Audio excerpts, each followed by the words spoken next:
So muna ilang old chart to. So saan old chart at bang rasawan parking nila sa ilang park.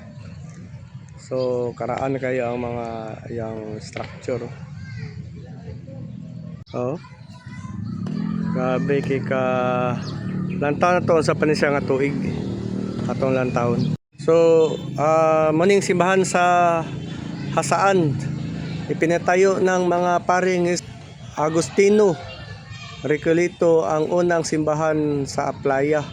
Bilang bisita ng Cagayan sa Hilagang Mindanao, naging ganap na parokya sa mga patronato ng Immaculada Concepcion.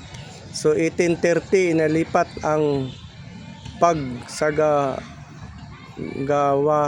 siwat ng parokya sa mga paring Jesuita sa pagbisita ng direktong ni Maria Isabela 1861 nilipat ng simula ang pagbabagong simbahan ng nangyari sa kahoy at pagguguna ni Father Juan Heras at ngayon ang desisyon mula sa simbahan nga saan Ignacio sa Intramuros. So 1887 pamantalang natigil ang pagtayo dahil sa himagsikan ng Pilipino. Bahagyang nasira ng lindol ng 1904 o ganap na natapos ang pagtayo sa simbahan nangyari sa kahoy. Ladrillo at Tabique, Pampanga 1938 isinaayos nung dekadang 80 idiniklara bilang pambansang yamang panglinangan ng Pambansang Museo ng Pilipinas.